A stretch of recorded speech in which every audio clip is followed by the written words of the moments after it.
Jesus estava em uma experiência dolorosa na cruz. Suas mãos, os seus pés estavam pregados. Ele estava lutando para conseguir respirar. A presença do Pai tinha se afastado dele. Ele diz: Deus meu, por que me abandonaste? Porque o pecado do mundo estava sobre ele.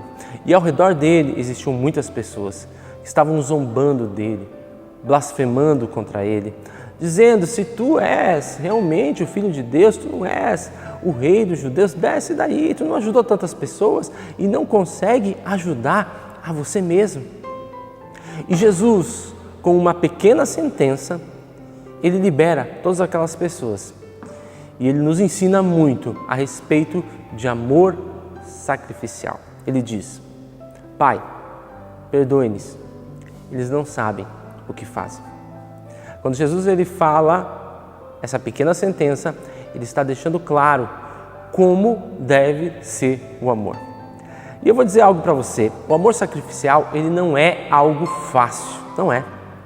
Porque normalmente é fácil nós amarmos as pessoas que nos amam.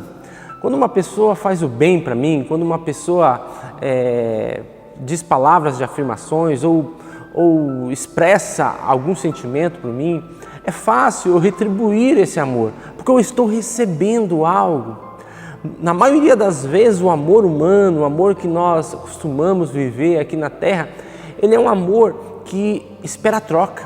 Você já parou para pensar que quando nós fazemos algo para uma pessoa, nós esperamos a pessoa dizer o quê? Obrigado.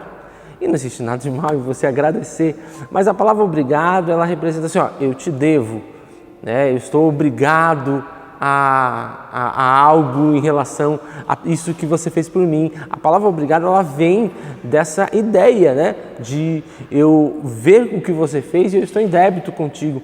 E isso é muito interessante, porque assim, parece que tudo que é feito precisa ter uma contrapartida. E o amor sacrificial é muito diferente disso. A Bíblia nos pergunta, né? Jesus, ele fala, né? Que virtude há em amar aqueles que te amam? Qual é a dificuldade em amar quem te ama? E ele levanta aqui o nível, ele diz: ame aos teus inimigos, ore pelos teus inimigos.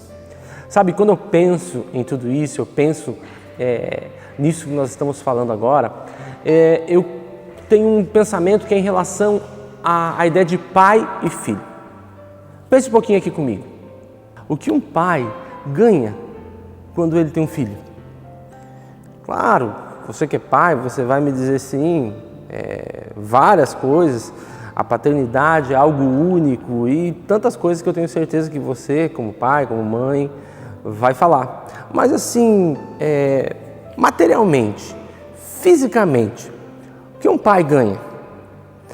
Você tinha uma vida com a tua esposa ou com o teu marido ali, os dois tinham um gasto mensal e de repente a mulher ela vai engravidar, vai ter todo o seu corpo mudado, os hormônios vão ficar como loucos dentro dela e ela vai ficar 9 meses nessa gestação, não vai poder comer qualquer coisa, ela vai ter que cuidar, vai ter que fazer alguns exames, vai ter que ter toda uma rotina nesses 9 meses.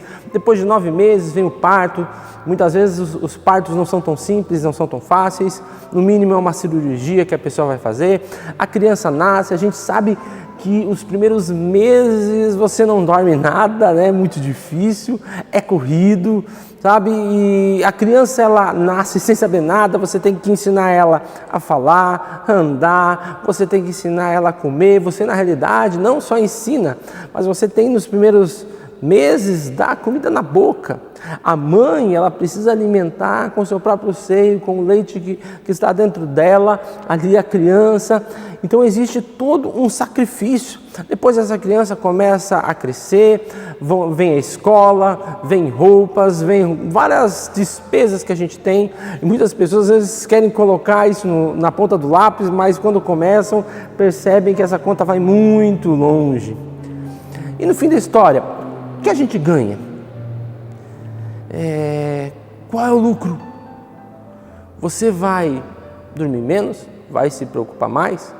Você vai ter tantos desafios novos, porque a gente sabe que a paternidade não é algo fácil. A gente por mais que aprenda, algumas pessoas nos ensinem algumas coisas, aprenda outras coisas, a gente sabe que a gente vai aprendendo com os filhos, né? Como criar os filhos na lida com os filhos. Uma outra dificuldade, cada filho é um filho, né? Então cada realidade é uma realidade. Então nós percebemos que um pai e uma mãe, quando olham para um filho, eles olham alegres, olham satisfeitos, e quando os filhos têm conquistas, os pais se alegram muito. Quando os filhos vencem, os pais ficam extremamente animados. Quando os filhos têm dificuldade, os pais se entristecem junto com os filhos. Se fosse possível, os pais preferiam sentir a dor dos filhos do que deixar os filhos sentirem as dores. Se fosse possível, talvez os pais colocariam os filhos dentro de uma redoma para impedir que o mundo e as situações que estão ao redor firam aquela criança, façam com que de alguma forma ela seja prejudicada. Então nós percebemos que ao abdicar, o amor de um pai e de uma mãe é um amor muito grande, é um amor de abdicação. Eu abdico, para quê? Qual é a vantagem? Qual é o lucro? Ver a alegria e ver a satisfação do filho.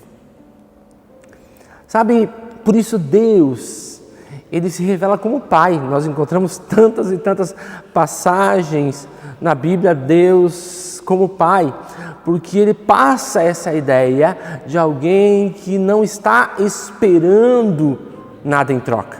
Porque de verdade, o que nós temos para dar para Deus? Quando Deus ele envia Jesus, o que nós podíamos fazer para recompensar a Deus pelo grande sacrifício que Ele fez de entregar o seu único Filho? E para Jesus que veio aqui e sofreu e padeceu tantas situações para nos salvar, para nos dar a vida eterna, o que nós poderíamos fazer? Nada. Então essa figura de pai, de mãe, talvez aqui na terra seja o que se aproxima mais da ideia de amor sacrificial, que é quando eu dou para alguém. Nós sabemos que existem algumas culturas que existe uma lei que eles chamam a regra de ouro. O que é a regra de ouro? É faça aos outros o que você gostaria que fizessem para você. Nós encontramos, na realidade, esse princípio, a regra de ouro, ela nasce do princípio bíblico. Nós encontramos isso em Mateus 7, que nós devemos fazer aos outros o que esperamos que façam a nós.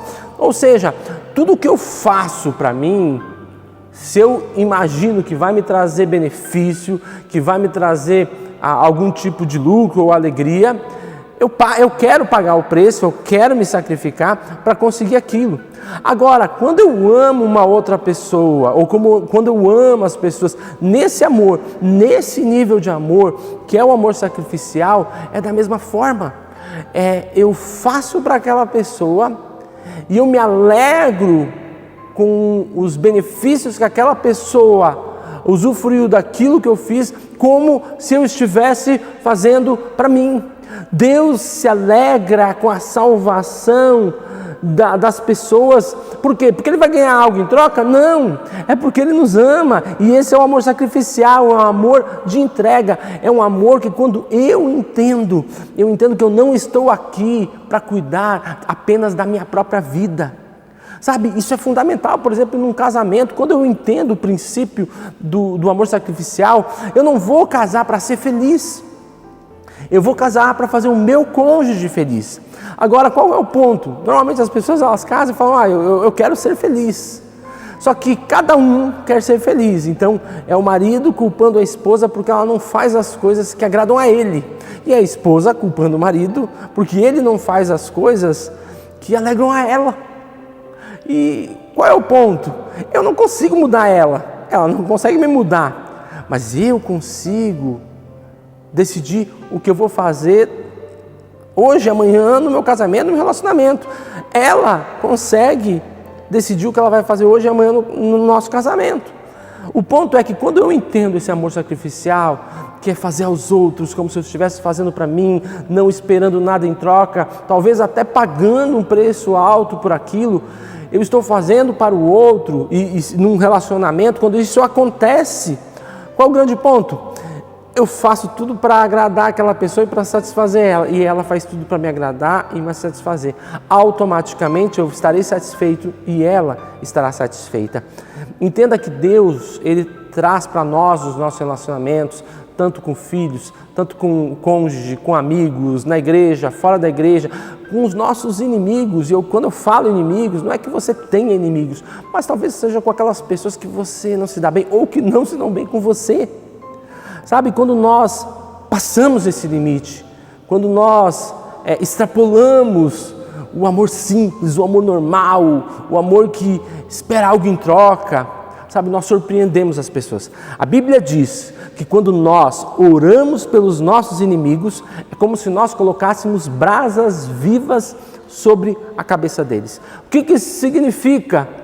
Uma pessoa não consegue compreender como eu, sendo injuriado, sendo caluniado, posso dizer: Pai, perdoa-os. Eles não sabem o que fazem.